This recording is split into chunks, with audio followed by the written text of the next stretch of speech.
खबर हरिद्वार से है, जहां आपको बताते चले कि हरिद्वार से बड़ी राजनीतिक खबर सामने आई है। हरिद्वार विधानसभा क्षेत्र 25 से उज्जवल पंडित न्यूज नेशन के हरिद्वार संवाददाता विकास पाल से विशेष बातचीत की। उन्होंने इस खास इंटरव्यू में उज्जवल पंडित ने अपने विधानसभा क्षेत्र के विकास कार्यों, जनता की समस्याओं, आगामी योजनाओं तथा वर्ष 2027 के विधानसभा चुनाव से जुड़े विभिन्न मुद्दों पर खुलकर अपनी बात रखी। बातचीत के दौरान उज्जवल पंडित ने क्षेत्र में कराए गए विकास कार्य, इस विशेष साक्षात्कार में कई अहम राजनीतिक और जनहित से जुड़े सवाल पूछे, जिनके जवाब दर्शकों को हरिद्वार की राजनीति और क्षेत्र विकास की दिशा को बेहतर ढंग से समझने में मदद करेंगे। आइए अभी देखिए यह खास इंटरव्यू समाचार नेशन के साथ। समाचार नेशन के लिए विकास पाल की खास खबर। जनता के बीच में जो आवाज़ आई होगी वो जनता से ही आई होगी। हमारा फैसला कोई मायने नहीं रखता, ना हमने किसी से बात कही। हम जनता के बीच में सामान्य रूप से जन सेवा के भाव से भारतीय जनता पार्टी के कार्यकर्ता के नाते कार्य करते हैं। सरकार की विभिन्न योजनाओं को सरकार के माध्यम से जन सामान्य को सहायता करने के उद्देश्य से समाज के बीच में काम करते हैं। लेकिन जनता के बीच में कहीं जाकर ये बात कहनी, ये भारतीय जनता पार्टी के कार्यकर्ता का भाव नहीं हो सकता। कार्यकर्ता अपने मनोभाव से पार्टी के विचारों को, सरकार के कार्यों को, योजनाओं को आगे बढ़ाने का काम करता है। वहीं से संगठन के लोग, जो ऊपर बैठे लोग हैं, वो विचार करते हैं कि कौन से कार्यकर्ताओं को किस जगह पर क्या जिम्मेदारी देनी है। होगी यदि भारतीय जनता पार्टी आपको मौका देती है तो आप ऐसा 3 कार्य बताएं जो आपको जीतने के बाद आप जो जब दावेदारी करेंगे, आपको जनता आपको चुनेंगे तो आप 3 ऐसा बताएं जो आप काम करेंगे। भारतीय जनता पार्टी का ध्येय वाक्य है अंतिम छोर पर बैठे हुए व्यक्ति तक विकास पहुंचाना। जन जन के द्वार भारतीय जनता पार्टी की सरकार, अर्थात जो भारतीय जनता पार्टी की चाहे केंद्र की सरकार हो चाहे राज्य सरकार हो, उसकी जो कार्य योजना जन सामान्य के लिए है वो वहाँ तक पहुँचे, उनको उसका लाभ मिले और पार्टी प्रत्येक सीट, चाहे वो कोई सा भी चुनाव हो, साधारण छोटा चुनाव, बड़ा चुनाव तो कोई नहीं होता, लेकिन चाहे वार्ड का चुनाव हो, चाहे विधानसभा का चुनाव हो या लोकसभा का चुनाव हो, पार्टी की जीत किस प्रकार सुनिश्चित हो, यही अपना कार्य है, यही ध्येय वाक्य है। इसके साथ साथ समाज के बीच में सनातन धर्म का प्रचार प्रसार, सनातन धर्म के हितों की रक्षा तथा सनातन धर्म की संस्कार और संस्कृति कैसे जागृत बनी रही, इस कार्य को करने की हमेशा नित हमारी सोच बनी रहती है। हरिद्वार की सबसे बड़ी समस्या क्या है जिससे आप जो है जनता के बीच आएंगे तो पूरा कर पाएंगे? हरिद्वार की समस्या एक ये है कि वर्तमान में लोग हरिद्वार की जो महत्ता है उसको कमतर आंकने लगे हैं। इस कारण यहाँ बहुत से जराइम पेशेवरों का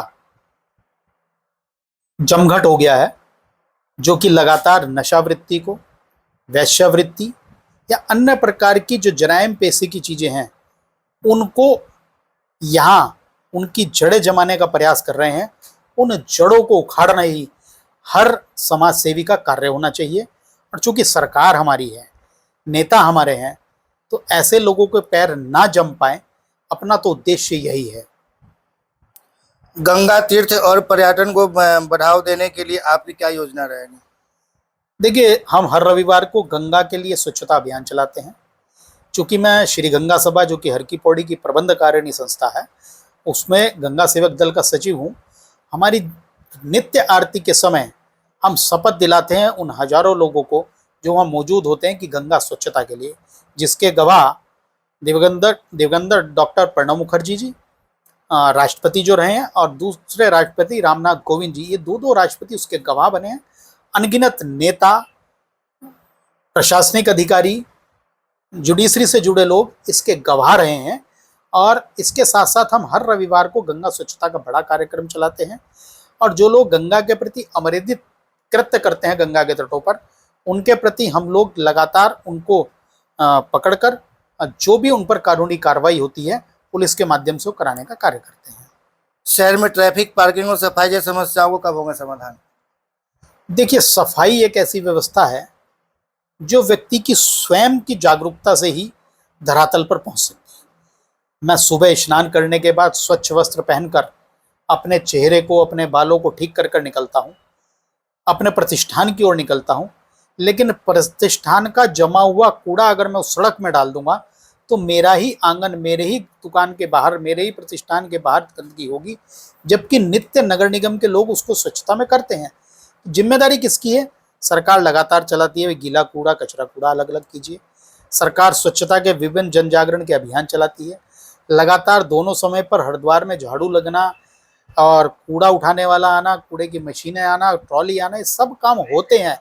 लेकिन अगर जन सामान्य उनको अपने में स्वीकार ना करते हुए केवल ये कि जो तंत्र है वो ही करेगा, मेरी कोई जिम्मेदारी नहीं है, तब तक ये सफलता नहीं मिल सकती। तो सफाई के लिए दूसरा, ट्रैफिक व्यवस्था। 2022 में जब प्रधानमंत्री नरेंद्र मोदी जी ने इस देश के जो अंतिम गांव था, जिसे प्रथम गांव कहा जाता है, आने वाला दशक उत्तराखंड का है, उसके बाद से हरिद्वार ही नहीं, अब समूचे उत्तराखंड में आने वाले पर्यटकों की आमद बढ़ी है। सरकारों ने व्यवस्थाएं की हैं पार्किंग की, पार्किंग क्षेत्र बढ़ा दिए जा रहे हैं।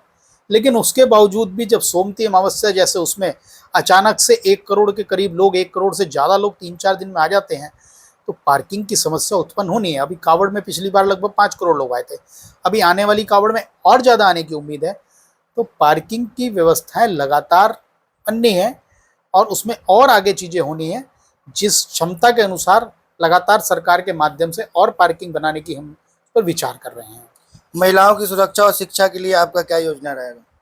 देखिए, महिलाओं की सुरक्षा तो यहाँ इतनी बेहतर है कि एक वो भी वक्त था कि जब हरिद्वार आने वाली तीर्थयात्रियों की बसों को डकैत लूट लिया करते थे। आपको तो शायद याद भी नहीं होगा, आतंकवादी घटनाएं तक हरिद्वार के आसपास के क्षेत्रों में हो गई, हरिद्वार आने वाले यात्रियों के साथ हो गई। यहाँ लगातार चोरी, उठाईगिरी, लूटमारी, हरिद्वार घाटों के आसपास भी इस प्रकार की परिस्थितियां होती थी। लेकिन जब से भारतीय जनता पार्टी की सरकारें आई हैं तो पूरी प्रकार से चीज़ें नगण्य हैं। किसी भी प्रकार से अपराध करने वाले व्यक्ति को, जरायम करने वाले व्यक्ति को, इस प्रकार से महिलाओं को नुकसान पहुंचाने वाले व्यक्ति को बख्शा नहीं जा रहा है। यह धाकड़ धामी की सरकार है। यहाँ कुछ भी अमर्यादित होगा तो उसके लिए उसी प्रकार का इलाज धर्मरक्षक धामी जी द्वारा कर दिया जाता है। हरिद्वार में नशे का कारोबार ज़्यादा बढ़ रहा है, युवा को क्या संदेश देना चाहेंगे? देखिए, बहुत दुखद है, चिंताजनक है और हम लगातार इस विषय पर काम कर रहे हैं। हम फिर कह रहे हैं, जब तक इस धर्मनगरी में रहने वाले लोग अपने घरों में धर्म की चर्चा नहीं करेंगे, गंगा की महत्ता की चर्चा नहीं करेंगे, सनातन की संस्कृतियों की चर्चा नहीं करेंगे, आने वाले पर्वों और त्योहारों को धर्मानुसार नहीं बनाएंगे, तब तक हमारा युवा नशे की प्रवृत्ति की ओर जाएगा। इसलिए हम बार बार आग्रह करते हैं, अपने बच्चों को बचाना है। उन लोग, सबसे बड़ी स्थिति ये समझनी पड़ेगी, नशे का व्यापार करने वाले हरिद्वार से बाहर से आकर गैर हिंदू लोग हैं, जो आपके हिंदू बच्चों से पैसे कमाकर अपना घर भर रहे हैं। उनके यहाँ कोई नशा नहीं। इन बातों को अपने बच्चों को समझाना पड़ेगा और हम इसका लगातार प्रयास कर रहे हैं। लगातार उन लोगों को पकड़ते हैं जो नशे की ओर लोगों को ले जाने का प्रयास करते हैं। इसलिए जब तक हम अपनी नौजवान पीढ़ी को धर्म की ओर नहीं अग्रसर करेंगे, तब तक इस लड़ाई में चुनौतियां बनी रहेंगी।